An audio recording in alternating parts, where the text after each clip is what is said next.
Voilà. Ça, vous voyez, il y avait une bonne ambiance, des gens en train de discuter. Et alors ça, c'est aussi un des bons moments, c'est quand on était à l'hôtel le matin avant de partir. Il y en a qui se sont servis 2, 3 fois, je crois. Hein? Il était bon ou pas, ce petit déjeuner? Bon, hein, ouais, excellent, excellent. Donc ça, c'était sur place quand on était à Echo. Ça, c'était les rations qu'on avait dans la journée, qu'on a complété avec 2, 3 autres repas, parce que c'était pour nourrir des jeunes en pleine vigueur, il faut un peu plus que ça. Et alors, de la nourriture, évidemment, ce n'était pas qu'à la nourriture physique, il y avait de la nourriture spirituelle. Et là, c'était à la fin de notre première soirée. On s'est tous retrouvés dans une des chambres pour pouvoir prier, pour pouvoir faire un debrief, à savoir comment chacun avait vécu sa journée, ce qu'il avait reçu. Et donc, on était là, les 3 moniteurs, en train de partager. Il y a Gloria qui était là, en train d'animer aussi. Et c'était des moments. Alors, ça, c'était un petit peu avant le départ aussi. On a une brochette précieuse de bijoux là, qui était prêt à partir et qui est prêt à faire de beaux souvenirs. Et voilà, la table des filles au matin du petit déjeuner. Encore une autre. Elle est belle cette photo, les filles. Elle est très belle. Et voilà, le temps du débrief, vous voyez, on discutait, chacun donnait son temps. Donc c'était vraiment des moments d'échange. Alors je vais vous montrer 2, 3 photos de l'événement en lui-même. Mais vous voyez, il y a quelque chose de précieux de pouvoir envoyer nos enfants, de pouvoir passer du temps. C'est que c'est des souvenirs que personne ne pourra leur enlever.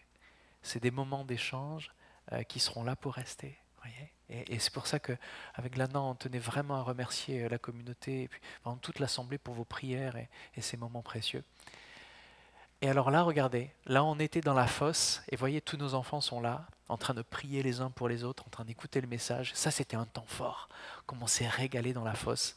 Alors on ne vous montre pas le moment où on sautait sur les champs des groupes. On avait des groupes. Alors il y avait qui comme groupe, vous vous rappelez? Ah, à vous de vous exprimer. Approchez-vous un petit peu les filles et les garçons, venez, levez-vous pour ceux qui veulent partager un petit peu. Tu t'es bien habillé en plus, c'est bien. Vas-y, ah, viens. Approchez-vous, venez les gars, levez-vous un petit peu. Voilà. Applaudissez nos jeunes, on les aime.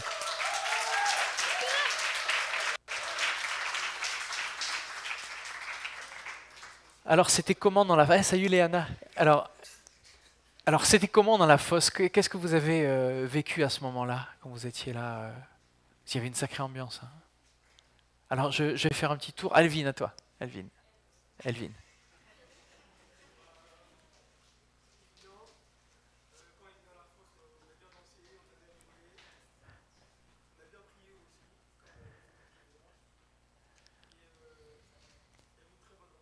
Ouais, c'était génial. Ouais, ouais.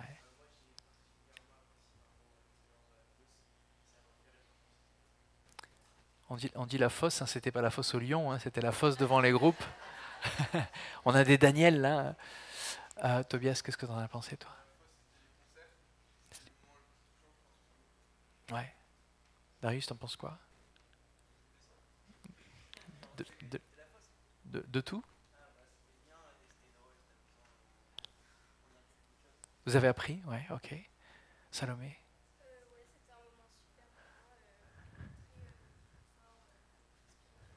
Mhm. Ouais. Rebecca?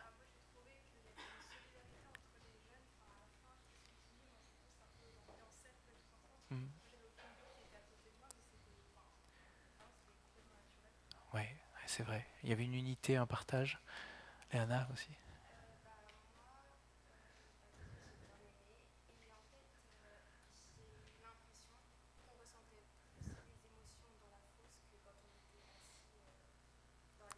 C'est vrai. C'est vrai, le fait d'être ensemble dans les gradins, merci pour vos témoignages. Hein. C'est vrai que le fait d'être ensemble devant le groupe, devant le prédicateur, à vivre les choses avec, c'est vrai, des inconnus, hein, des frères et sœurs qui étaient autour. Et vous voyez, tout le monde se tient un petit peu bras sous bras. On dansait un moment tous ensemble. Et c'est vrai qu'on avait des inconnus, on tenait comme ça et on priait ensemble. Et c'était vraiment un moment très fort. C'est vraiment la famille de Dieu. Et on a vécu ces moments plus forts en bas, devant l'estrade, parce que justement on pouvait être en contact. Bien sûr, Gloria, les adultes vont parler.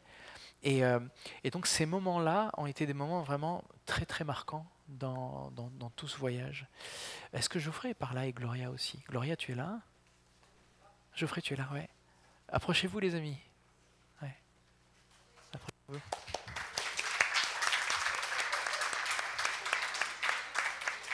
Merci les filles. Merci les gars. Viens au micro, ouais. On t'entendra mieux. Ouais. Donc c'était vraiment des super moments avec les jeunes. On a appris à mieux les connaître, surtout dans la voiture. Ça a été des moments très instructifs pour nous. Pardon. Oui, ça a été des moments très instructifs pour nous, dans la voiture, aussi dans ces moments où on a échangé. Alors, vous voyez, bon, ils sont assez sympas les jeunes. Ce qu'ils n'ont pas dit, c'est que en fait, ce qu'on a mangé, c'était pas possible, quoi. Donc ils sont restés assez corrects, hein, mais c'était vraiment pas terrible. Donc justement, ça nous a permis aussi d'être dans des moments un petit peu, pas conflictuels, mais un peu, il fallait gérer un petit peu cette tension-là, parce que c'est très important de pouvoir manger correctement, n'est-ce pas? Et donc, non, c'était sympa, on a appris à mieux se connaître, et aussi on a appris à... Je pense que c'était important d'être dans un moment où l'émotion était très forte, et on a pu voilà, vraiment être ensemble dans un moment de communion très fort, dans un moment où vraiment on ressentait vraiment la présence du Seigneur, quoi. Et voilà, c'était très important comme moment. Très bien. Ouais. Merci Geoffrey. Bonsoir tout le monde. Oui, comme disent les collègues, en fait c'était une très belle expérience. C'est vrai qu'on est parti en fait sans trop d'a priori, on ne savait pas trop. Et je pense qu'on on a pris des leçons aussi de comment préparer ce type d'événement. Et en fait, ce que je voulais vous dire aussi, c'est vrai qu'il y avait des ados, mais il y avait des plus grands. Alors moi, je parle déjà pour les autres fois. Nos jeunes adultes, nos adolescents plus grands, à partir de 17, 18, il y en avait jusqu'à 25, 26, 27. Il faut absolument qu'ils viennent, parce que c'est un moment très fort. Ça, c'est la première des choses. Il y avait du sport. Donc les enfants ont tellement fait de sport qu'ils en ont oublié qu'on était là pour prier, on est d'accord, pour recevoir. Mais c'est pas grave, ils ont fait du sport à fond, ils ont joué avec l'Esprit du Seigneur dans leur cœur, n'est-ce pas? Voilà. Qu'est-ce que je peux dire d'autre? Oui, c'était vraiment très sympa, très sympa. Il a fallu parfois recadrer beaucoup, mais bon, ça c'est pas grave, on va en rediscuter. Et sinon, à part ça, franchement, c'était sympa. Moi j'étais plutôt avec les filles. C'était très sympa dans la voiture avec Geoffrey. Enfin, on a beaucoup rigolé. Elles sont pleines d'esprit, enfin, très intelligentes et elles nous ont parfois un peu scotché sur des tas de sujets. Et puis les garçons, on a parlé aussi après avec certains. C'était sympa aussi d'avoir leur, comment dirais-je, ce qu'ils pensaient de tout, comment on dit ça? Leur opinion, voilà, c'est ça, leur opinion, leur ressenti. Mais je pense que voilà, c'était une première, il faut l'accepter. Et donc les fois d'après seront mieux organisées. Voilà, mieux organisées, en tout cas mieux appréhendées. Et puis le programme, on ne le connaissait pas trop, on n'a pas tout compris. Donc on a fait avec ce qu'on avait en main. Mais voilà, c'était vraiment très bien. Je pense que chaque enfant ici présent, enfin, a reçu. Et il y a une chose que je voulais vous raconter aussi de drôle quand même, c'est qu'au tout départ, quand on a discuté avec eux la veille, c'était un peu musclé. Donc les enfants attendaient en fait quelque chose de plus fou, enfin, quelque chose qui marque, quoi. Donc du coup, le lendemain, évidemment, fausse. Qui dit fausse aussi, qui dit grosse onction. Qui dit onction, dit des moments un peu incroyables, je sais pas, des délivrances, tout ça. Et ils faisaient moi les malins après. Hein. Donc voilà. C'est tout ce que je peux dire. Donc c'était vraiment sympa. Ben, merci à mes collègues. Et puis merci aussi à Glinda, parce que vraiment, elle nous a drivé même étant à Paris. Et... merci à l'Église, merci aux parents. Il faut vraiment beaucoup prier pour nos adolescents, parce que vraiment le monde dans lequel on est aujourd'hui est vraiment terrible. On se rend pas compte du tout. Et vraiment, juste tout petit aparté, hier on était dans comment ça s'appelle déjà, l'aumônier des coachs, à l'événement sur l'aumônier des coachs et tout ça. Et j'aurai plus tard des choses à vous dire, mais voilà, il faut vraiment beaucoup prier pour eux. Voilà, c'est tout. Merci.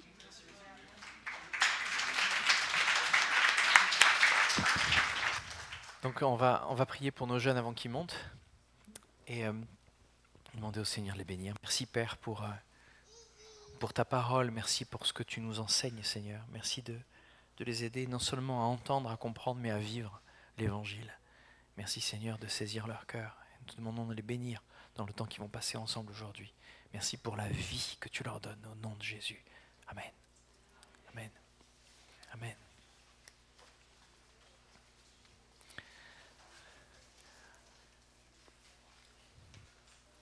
On aura l'occasion juste de reparler d'écho brièvement une prochaine fois. Je vous prépare une petite vidéo où vous verrez un petit peu plus une prochaine fois.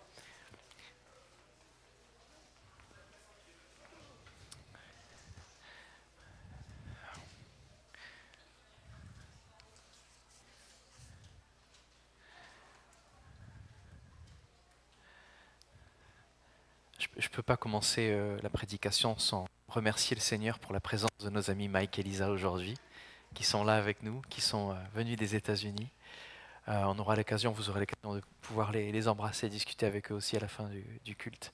Mais c'est une grande grâce que le Seigneur nous fait d'avoir nos amis qui sont là, présents avec nous. I wanted to thank God for your presence here, because you're here and we will be able to spend time with you and talk with you. That's a blessing for us. I wanted to remind this to the church before I got to speak about the Word of God. Je vous invite à prier pour le partage de la parole. Seigneur, si ce n'est par ton esprit, nous ne pourrons pas comprendre ce que nous allons lire. Alors nous te demandons, Père, que tu viennes éclairer chaque mot de ces versets, afin qu'ils puissent non seulement résonner dans nos cœurs, dans nos têtes, mais prendre racine, afin qu'ils puissent demeurer en nous pour y rester et porter du fruit. Nous te remercions, Seigneur, pour ce que tu vas faire encore aujourd'hui. Permets de guider ce moment de partage et de méditation sur ta parole. Au nom de Jésus, nous te prions. Amen. Alors, je ne sais pas combien de fois vous avez entendu le verset suivant. On est dans Luc, au chapitre 8. Et le Seigneur m'a mis à cœur aujourd'hui de partager sur le sujet de la parabole de la lampe. J'écoutais un pasteur de jeunes que j'aime beaucoup, parce qu'on l'a rencontré aux États-Unis d'ailleurs, dans l'église où était Mike et Lisa à l'époque, il s'appelle Robert Gerty. Et ce gars-là a donné vraiment sa vie pour les jeunes. Il passe du temps avec eux, il a inventé plein de choses intéressantes pour les temps qu'il passe avec eux pendant l'été. Il y a des camps qu'il organise. Il redouble d'intelligence et de créativité pour attirer l'attention de nos jeunes. Et récemment, je l'entendais partager sur son réseau social avec une jeune fille qui était à côté de lui. Elle lui disait qu'est-ce que tu aimerais si tu devais sortir un verset et te le dire à toi-même quand tu étais plus jeune, qu'est-ce que tu aimerais que les jeunes entendent aujourd'hui? Et il a cité ce verset en disant que tout ce qui est caché maintenant finira par être mis en lumière et tout ce qui demeure secret sera finalement connu et paraîtra au grand jour. Il a cité ce verset. Et moi j'ai fait waouh, c'est chaud. J'avais un sentiment de jugement quelque part, un sentiment de lourde responsabilité. Et donc j'ai demandé au Père de me guider, de me montrer ce verset dans son contexte. Vous savez que j'aime énormément étudier la parole dans son contexte, et cela change absolument tout, vraiment. Donc on va se concentrer sur le passage dans la parabole de la lampe. Cette parabole, elle suit la parabole du semeur. Et juste après cette parabole, il y a le moment où on dit à Jésus, ta mère et tes frères sont à la porte et ils veulent te parler. Et là il répond la chose la plus surprenante, ma mère et mes frères, c'est ceux qui écoutent la parole de Dieu et qui la mettent en pratique. Waouh! Donc, voilà le contexte de ce passage. On est dans la parabole du semeur. Pour ceux qui peut-être ne la remettent pas entièrement, parce que vous n'avez peut-être pas lu ce passage, ou vous ne l'avez peut-être pas vraiment regardé, c'est une parabole, une des seules paraboles que Jésus a expliquées clairement à ses disciples. C'est-à-dire qu'il parle en parabole pour tout le monde, mais cette parabole-là, il leur a expliqué la signification des choses, pour vous dire si c'est important. Et on va voir pourquoi cette parabole-là en particulier a été expliquée. Je vais vous lire la parabole du semeur. Ça fait toujours du bien d'entendre la parole de Dieu, même si vous la connaissez. Une grande foule ayant afflué de chaque ville s'était rassemblée autour de lui. Alors Jésus leur raconta cette parabole. Un semeur sortit pour faire des semailles. Pendant qu'il répandait sa semence, des grains tombèrent au bord du chemin, furent piétinés par les passants, et les oiseaux du ciel les mangèrent. D'autres tombèrent sur de la pierre. À peine eurent-ils germé que les petits plants séchèrent parce que le sol n'était pas assez humide. D'autres grains tombèrent au milieu des ronces. Celles-ci poussèrent en même temps que les bons plants et les étouffèrent. Mais d'autres tombèrent dans la bonne terre. Ils germèrent et donnèrent du fruit. Chaque grain en produisit 100 autres. Et Jésus ajouta, « Celui qui a des oreilles pour entendre, qu'il entende. » Celui qui a des oreilles pour entendre, qu'il entende. Et ce verset-là est repris plusieurs fois dans la Bible, dans le contexte où Jésus dit « ça c'est très très important que vous compreniez ces choses-là ». Donc si vous avez des oreilles pour entendre, écoutez bien et gardez-le. Les disciples lui demandèrent ce que signifie cette parabole. Et il leur dit « mais vous avez reçu le privilège de connaître les secrets du royaume de Dieu, mais pour les autres, ces choses sont dites en parabole. » Et là, il cite de manière étonnante un passage d'Isaïe, où Isaïe a dit « bien qu'ils regardent, ils ne voient pas, bien qu'ils entendent, ils ne comprennent pas ». C'est comme si Jésus faisait exprès que la vérité qu'il leur délivre soit pas si facile à trouver comme ça. Il faut qu'ils cherchent un peu, il faut qu'ils creusent, comme pour chercher un trésor. Il faut qu'ils insistent un petit peu plus, qu'ils réfléchissent à ce qui a été dit pour pouvoir vraiment saisir ce qui a été dit. Voyez le contexte? Comme ce grain qui tombe. Est-ce qu'il tombe dans une terre où il va pouvoir être pris, compris, rester, s'enraciner et germer? Ou bien est-ce qu'il tombe et qu'il rebondit et qu'il se fasse emporter par un oiseau? Tu es assis aujourd'hui sur cette chaise. Est-ce que tu as dans le cœur l'envie que le Seigneur te parle et t'apprenne vraiment quelque chose? Est-ce qu'aujourd'hui tu as une attente particulière? Vous savez, c'est marrant parce que ça me rappelle ce moment où le premier soir on est arrivé à ECHO avec nos jeunes. On était dans le quartier pour les ados, parce qu'il y avait un quartier pour les jeunes au Zénith, un quartier pour les ados dans une autre grande salle avec une grande estrade. Et le pasteur qui était là, un Italien, a posé cette question cruciale aux enfants. Il a dit, est-ce que vous attendez quelque chose de Dieu? Parce que si vous attendez quelque chose de Dieu, vous allez recevoir. Si vous n'attendez rien de Dieu, il se peut qu'il ne vous entendiez rien. Donc, est-ce que vous attendez quelque chose? Simplement, cette phrase suffisait d'une prédication. Le jeune qui était là et qui écoute et qui se dit, est-ce que j'ai une attente dans le cœur aujourd'hui de ce que Dieu me parle? Et c'est ce que Jésus est en train de dire à ses disciples. Est-ce que vous écoutez, vous entendez vraiment? Et il leur explique le sens. Écoutez bien. Voici le sens de cette parabole. La semence, c'est la parole de Dieu. Au bord du chemin, ce sont les personnes qui écoutent la parole, mais le diable vient l'arracher de leur cœur pour les empêcher de croire et d'être sauvés. La conséquence du fait de ne pas croire ce que dit le Seigneur, c'est une absence de salut. C'est refuser la vérité.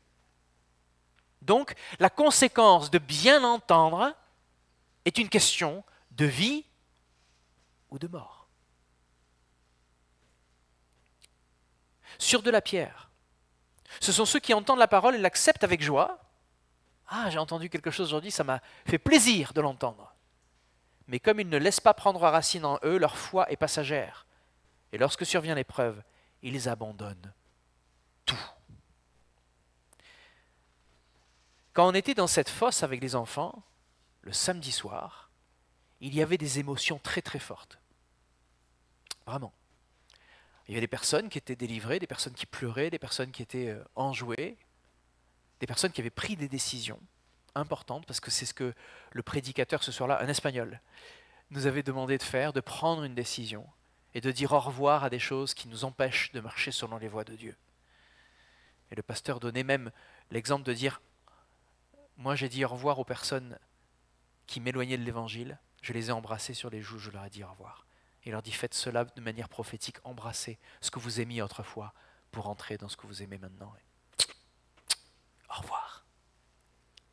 C'était un moment très fort. Donc beaucoup d'émotions. Maintenant, on peut se poser la question. Ces jeunes qui étaient là, qui étaient dans l'euphorie de ces moments de louange avec l'un des meilleurs groupes qu'on avait à ce moment-là en France, avec des artistes fabuleux, donc des moments forts, est-ce que ce qui s'est passé ce soir-là va prendre racine? Est-ce que ceux qui ont pris des décisions vont les garder? Ou est-ce qu'ils vont oublier ce qui s'est passé?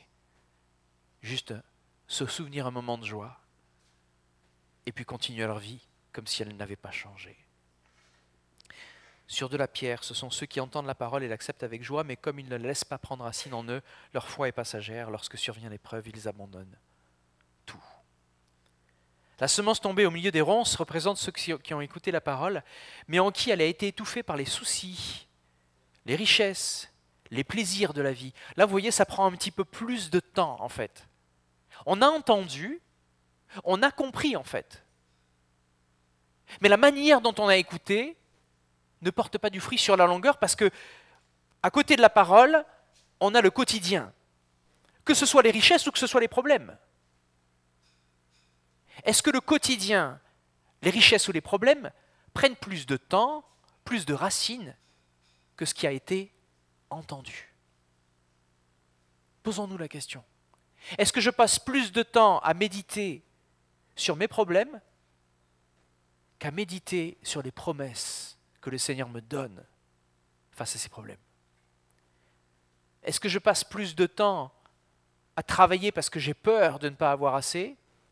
Ou est-ce que je fais confiance au Seigneur pour mes finances, pour ma vie, parce que je sais qu'il m'a réellement appelé? La semence tombée au milieu des ronces représente ceux qui ont écouté la parole, mais en qui elle a été étouffée par les soucis, les richesses et les plaisirs de la vie, de sorte qu'elle ne donne pas de fruits. Il n'y a pas écrit qu'elle donne peu de fruits. Si on regarde bien, il y a écrit qu'elle ne donne pas de fruits. Et enfin, la semence tombée dans la bonne terre, ce sont ceux qui, ayant écouté la parole, la retiennent. Et alors écoutez bien, parce que ça va faire partie des versets qu'on va devoir garder à la fin de ce message, la retiennent dans un cœur honnête et bien disposé. Ils persévèrent et ainsi, ils portent du fruit.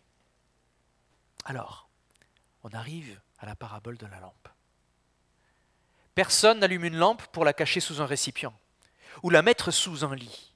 On la place au contraire sur un pied de lampe pour que ceux qui entrent dans la pièce voient la lumière. Tout ce qui est caché maintenant finira par être mis en lumière. Tout ce qui demeure secret sera finalement connu et paraîtra au grand jour. Il y a dans ce verset ici, à ce moment-là, aucun jugement de « tu as fait quelque chose de mal et un jour on le saura ». Ce n'est pas ça qui est écrit. Tu caches quelque chose, en le jour on saura ce qui s'est passé. Ce n'est pas ça qui est écrit. Pas dans ce contexte-là en tout cas. Regardez le verset qui vient juste après, le verset 18. « Faites donc attention à la manière dont vous écoutez. » Et là, Jésus va citer ce qu'il a aussi cité en Matthieu 25, quand il parle de la parabole des talents. Car à celui qui a, on donnera encore davantage, mais à celui qui n'a pas, on notera même ce qu'il croit avoir. Si on regarde l'autre passage où on a l'occurrence de la parabole de la lampe, en Marc 4, il est écrit « Car à celui qui a, on donnera encore, mais à celui qui n'a pas, on notera même ce qu'il a. » Mais dans ce passage-là, en Luc 8, il est écrit « Même ce qu'il croit avoir. » Ça veut dire que des personnes ont reçu, elles pensent avoir quelque chose, elles pensent avoir entendu, écouté, mais est-ce que le cœur est honnête? Est-ce qu'il a été bien disposé? parce que ces personnes-là vont tomber dans la catégorie de cet homme dans la parabole des talents à qui on a donné une connaissance, on a donné un talent, il devait le faire multiplier en banque. Le maître lui a confié quelque chose d'important, quelque chose qui lui appartient. Il lui a dit, voilà, maintenant, fais-le fructifier. Un de ses serviteurs l'a fait multiplier énormément, l'autre l'a multiplié que par 2, et le dernier a enterré ce qui lui a été donné parce qu'il avait peur. Et le jour où le maître est revenu, écoutez bien, c'est le jour où le maître est revenu, c'est là qu'il l'a déterré pour lui dire, écoute, voilà, je te le rends. Cette personne a fait plusieurs erreurs. Déjà, elle n'a pas écouté. Elle n'a pas entendu le maître. Il lui a dit, fais multiplier. Lui, il a dit, non, j'ai eu peur, donc je l'ai enterré. Est-ce que la connaissance du Seigneur que vous avez vous effraie? Est-ce que ce que vous savez du Seigneur vous fait peur dans le sens où vous vous dites, ok, j'ai une responsabilité, mais j'ai trop peur de l'utiliser. Le Seigneur m'a donné de comprendre des choses, mais je n'ai pas envie de m'en servir. Comme une lampe qui servirait à éclairer, mais qui resterait sous le boisseau. Comme une lampe qui resterait sous le lit, au lieu d'être sur un porte-lumière, un sémaphore. Un photophore, pardon. Personne n'allume une lampe pour la cacher sous un récipient ou la mettre sous un lit. On la place au contraire sous un pied de lampe, pour que ceux qui entrent dans la pièce voient la lumière. Quelle est la responsabilité du chrétien? Vous êtes le sel et la lumière du monde. Votre responsabilité, c'est de briller. C'est pas beau, ça? Est-ce que tu brilles aujourd'hui? Est-ce que tu brilles de la lumière du Seigneur aujourd'hui? Pose-toi la question. Ou est-ce que tu dors? Parce que tu as bien digéré, là, et t'as... Moi, je sais qu'ici... Alors, on va oublier l'expression, lui, c'est pas une lumière, parce que c'est pas le même contexte. Non. Les fils et les filles de Dieu sont des lumières, que vous le vouliez ou non, vous avez une lumière parce que vous avez la connaissance de la vérité, cette vérité qui rend libre, qui vous a rendu libre vous et qui rend libre les autres. Alors, si cette vérité est vraiment en vous et que c'est votre vérité, alors oui, vous allez briller. Regardez comment a réagi celui à qui on a donné un talent. Il a dit, je t'ai rendu ce qui était à toi. Mais regardez la fin de l'histoire. Le talent qui a été donné à celui qui a multiplié, il a été donné et il a gardé, celui qui a multiplié a gardé les talents. Et celui à qui on a enlevé, même s'il croyait avoir ou qu'il l'avait, en fait il l'avait. Mais on a pris son talent et on l'a donné à celui qui en avait le plus. C'est quoi l'économie du royaume? Quelle est la logique du royaume ici? C'est que si tu as compris que cette vérité qui t'a donnée, elle est tienne maintenant pour que tu l'utilises et que tu vives avec, alors tu vis librement. Si tu te dis c'est la vérité du Seigneur, je lui rendrai quand il reviendra, tu passes à côté de ta vie. Sauf qu'il y a un jugement qui vient avec ça.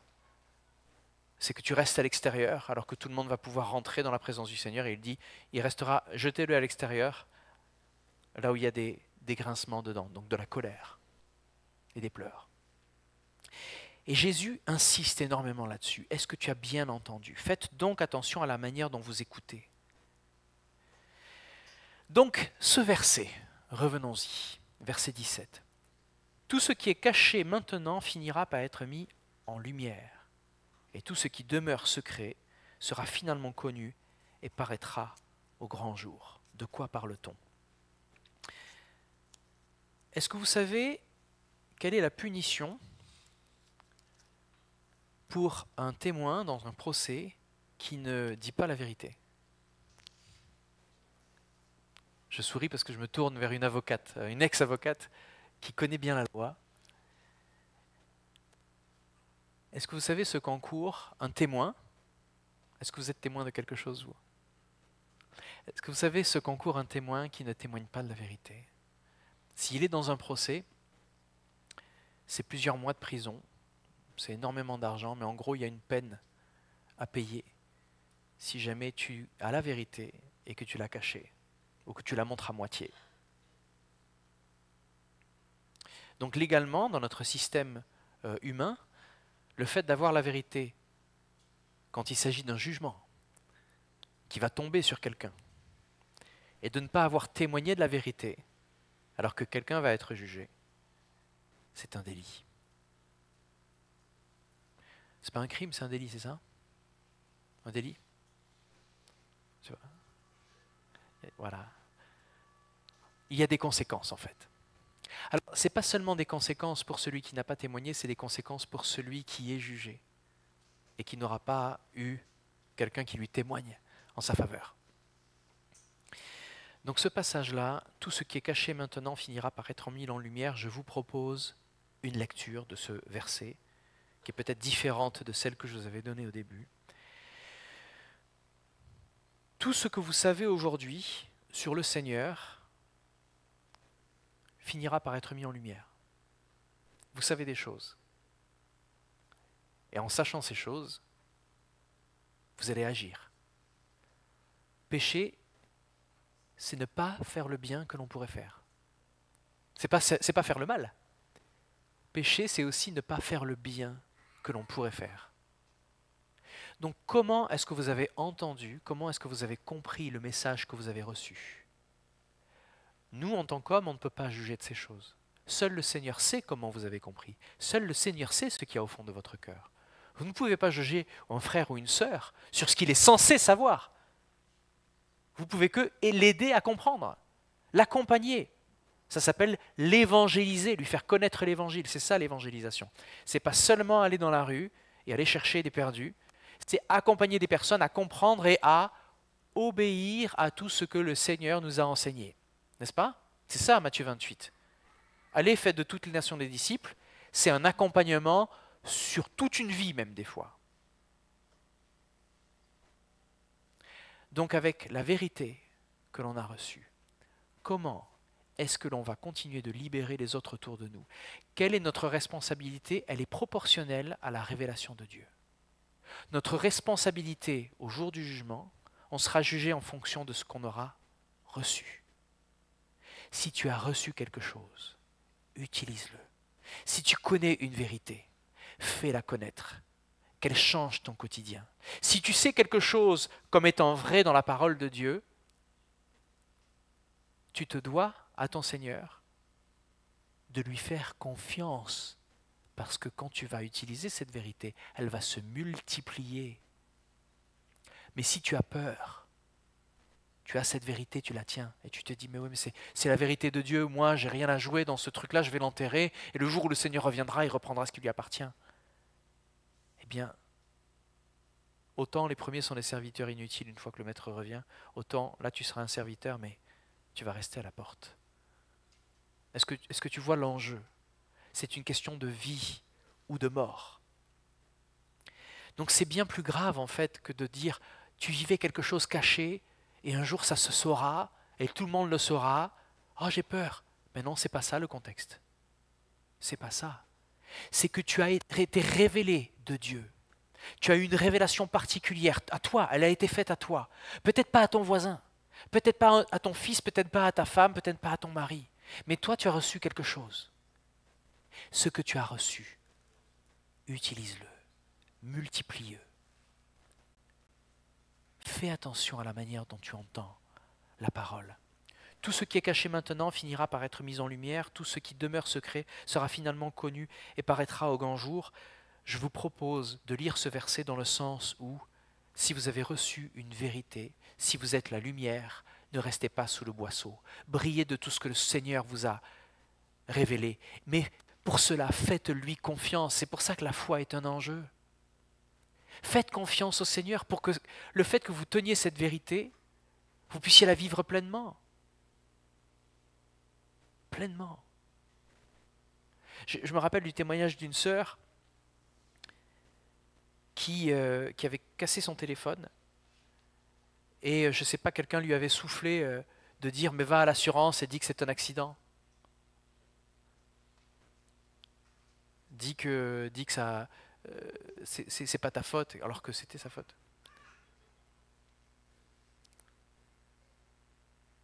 Mais elle avait la vérité.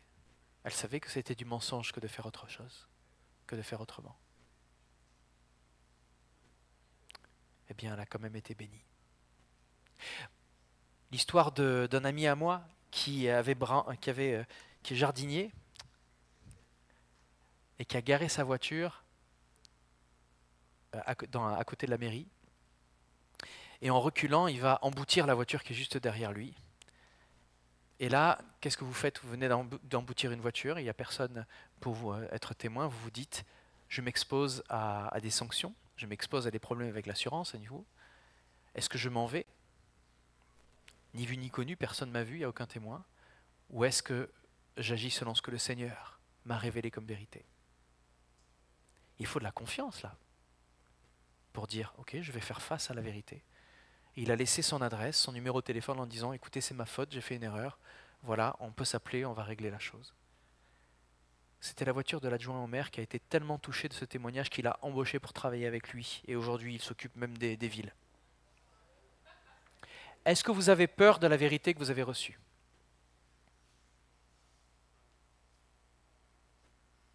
Est-ce que vous avez peur de ce que le Seigneur vous a demandé dans la mesure où vous allez devoir l'exprimer, le faire briller, le montrer à tout le monde?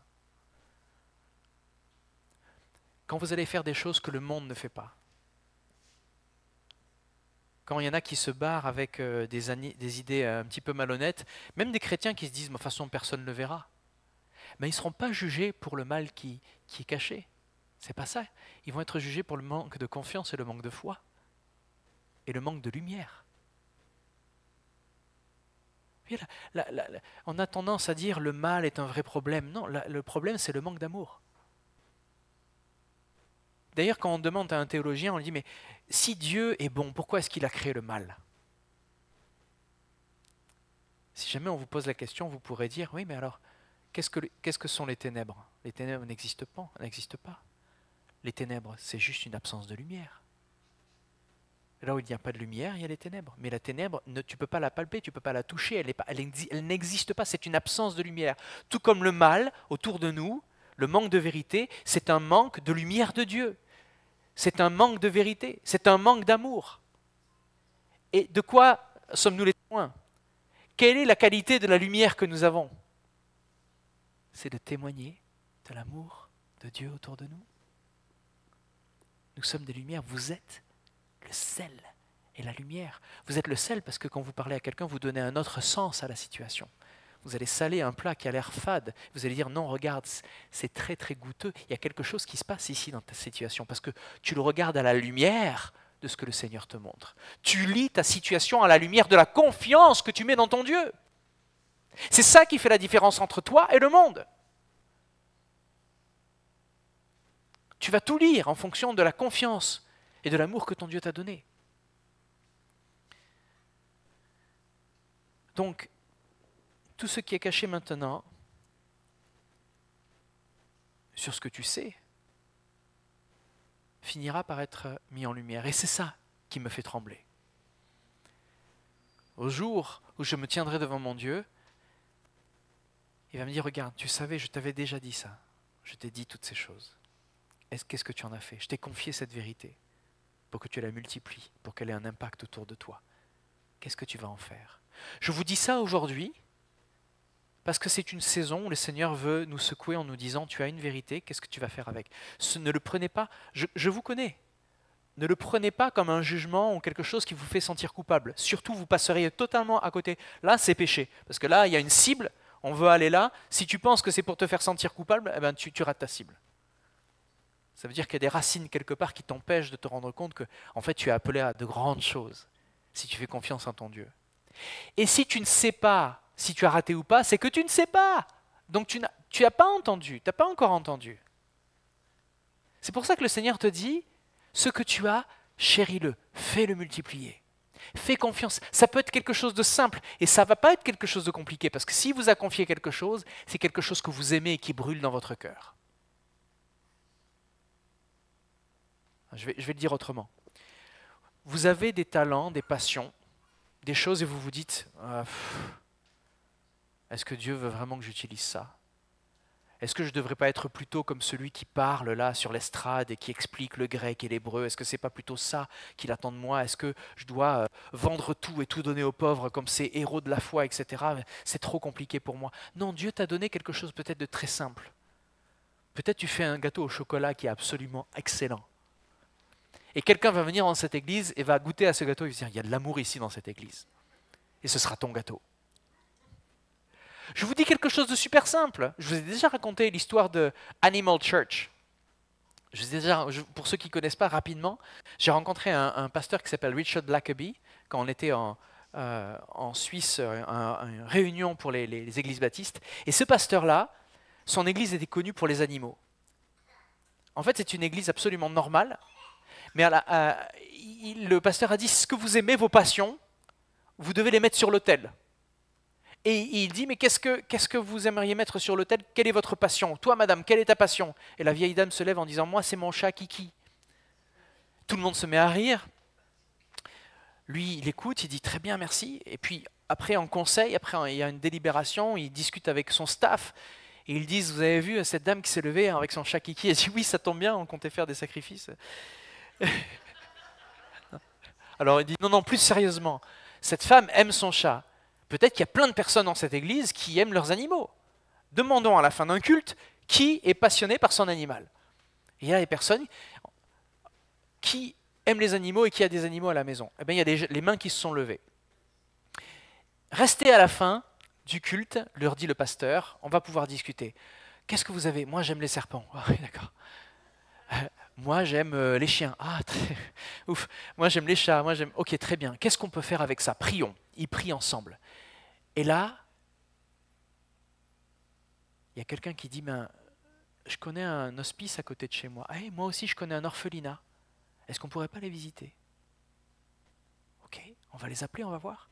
Et ils ont appelé les hospices, les orphelinats, et ils ont été acceptés, et ils sont venus avec leurs animaux, et les enfants caressaient les animaux, il y a des gens qui posaient des questions, et ils ont évangélisé, ils ont annoncé l'évangile d'une manière extraordinaire, et ils ont été connus comme l'église des Animal Church, l'église des animaux, parce qu'ils grandissaient énormément et que plein de personnes étaient sauvées. Qu'est-ce qu'il y a qui brûle dans ton cœur, que tu aimes et que tu dois mettre sur l'autel? Quelle est la lumière qui t'a été donnée? Quelle est la joie que tu ne dois pas cacher? À quel endroit est-ce que tu dois faire confiance au Seigneur pour une passion qu'il t'a donnée et que tu aimerais vraiment exprimer? Il y en a peut-être plusieurs. Eh bien, utilisons-les. Parce que chacune a sa saison. Mais fais-lui confiance. Ne te tais pas. Ne reste pas dans ton lit. Enfin là, c'est sous ton lit. C'est une lampe qui est cachée. Non. Faites donc attention à la manière dont vous écoutez. Parce qu'on vous a donné des choses. Et le Seigneur va vous donner encore davantage. Si vous êtes assis ici aujourd'hui, si vous écoutez cette prédication, c'est parce que le Seigneur te dit, je vais te donner encore davantage. Parce que tu m'as fait confiance, parce que tu as osé me faire confiance. Ceux qui n'ont pas,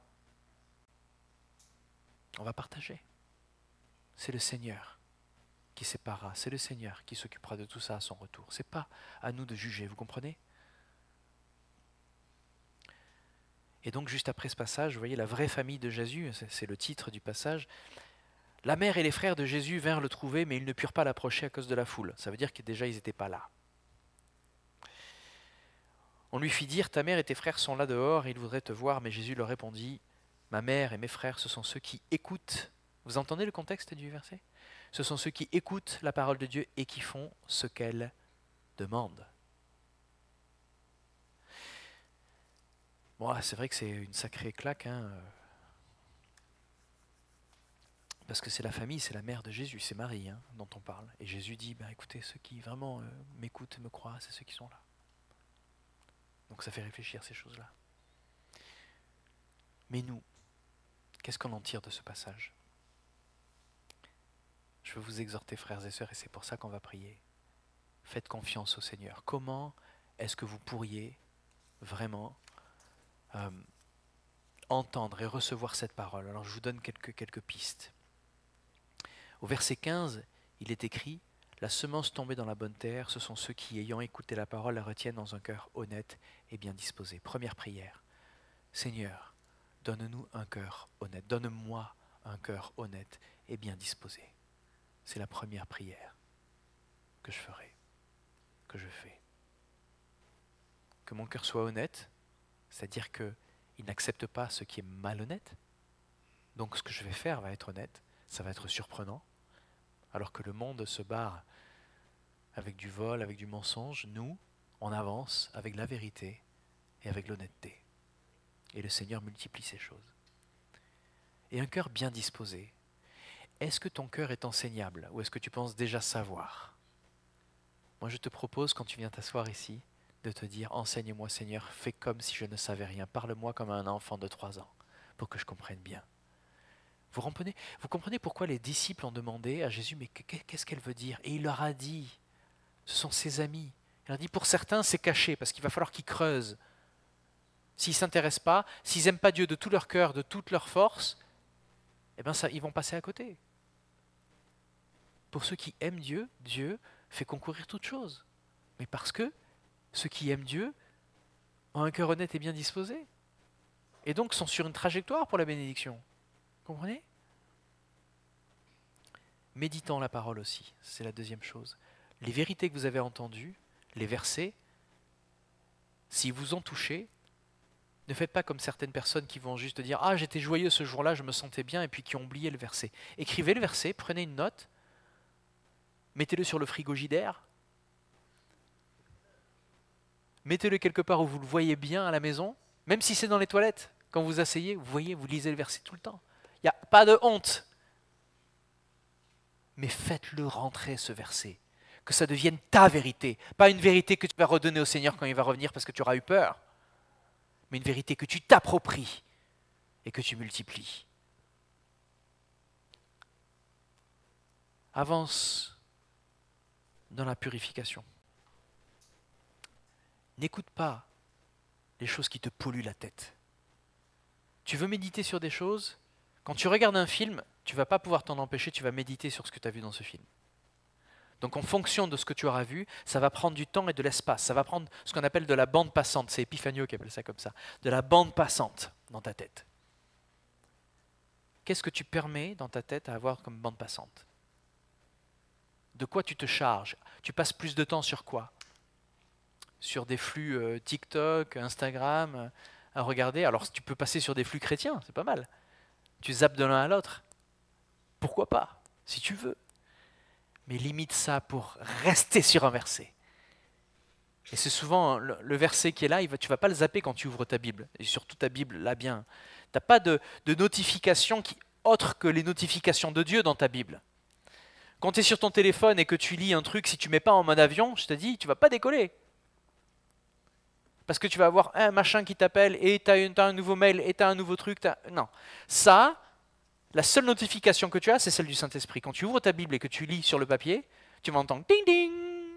Vous avez un message du Saint-Esprit. Écoute, retiens, je te parle là. C'est à toi que je parle, dit le Seigneur. Médite la parole qui t'est donnée. Retiens le verset qui t'a été donné. Et une fois que tu as fait ça, quatrième chose, fais confiance dans ce que tu as reçu. Fais confiance que ce talent, que cette parole, elle va se multiplier quand tu vas l'utiliser. Fais confiance au Seigneur que quand il te donne une parole, quand tu ouvres ta Bible, c'est parce que tu en as besoin maintenant dans la saison de ta vie où tu es. Tu te dis, j'ai lu ça aujourd'hui, c'est par hasard. Non, le Seigneur ne fait rien par hasard. Si tu as guidé dans un chapitre, si tu as guidé sur un verset, et si à un moment il y a un verset qui est sorti de la page un petit peu comme ça, quand tu t'es dit, ouh, c'est parce qu'il y a quelque chose à faire maintenant avec. Il y a forte chance que ce soit ding ding. Vous avez un message du Seigneur, c'est ce verset-là.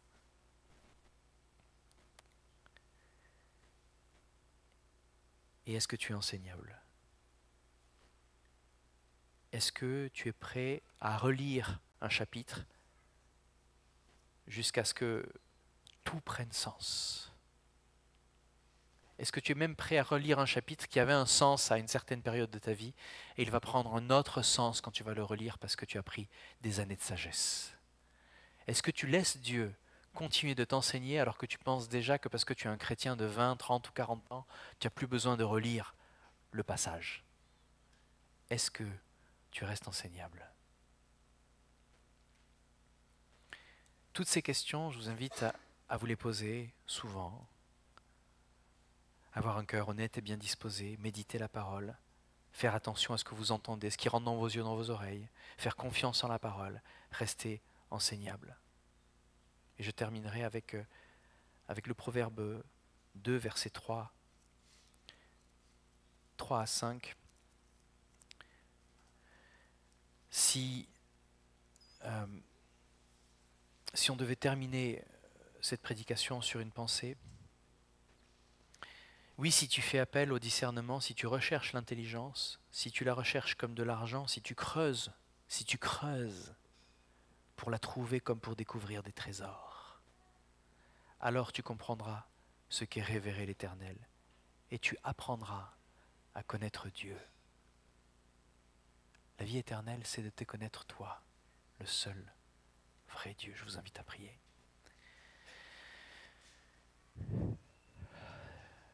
Seigneur, oui, nous sommes comme tes disciples, Seigneur. Explique-nous cette parabole, explique-nous ce que tu nous dis. On veut passer plus de temps avec toi. Tu nous dis, à vous, il a été donné de comprendre les secrets. Aux autres, il va falloir creuser, chercher, afin que ceux qui ont des oreilles pour entendre n'entendent pas, ceux qui ont des yeux pour voir ne voient pas. Mais c'est parce qu'ils le désirent par Dieu. Donne-nous, Seigneur, ce cœur qui te recherche de toute notre âme, de toute notre pensée, de toute notre force, afin que nous puissions déterrer ces trésors, les trouver, les faire nôtres. Et quand tu reviendras, Seigneur, je sais, tu nous l'as promis, tu as des récompenses. Et tu nous l'as montré déjà, celui qui a quelque chose, tu vas lui donner encore plus. Et même dans notre vie, là maintenant, je sais, Seigneur, si tu nous donnes de te faire confiance, si on peut te faire confiance pour ce que tu nous as donné, c'est une pluie de bénédiction. Tu parles de cieux ouverts au-dessus de nous, Seigneur. Les écluses des cieux qui s'ouvrent, parce que ceux qui font confiance en ta parole ne seront jamais déçus, Seigneur. Alors nous voulons te bénir pour ta vérité. Fais de nous, Seigneur, constamment ces lampes qui brillent, que nous puissions sortir, faire briller cette lumière. Merci, Seigneur, pour ta vérité, au nom de Jésus. Amen.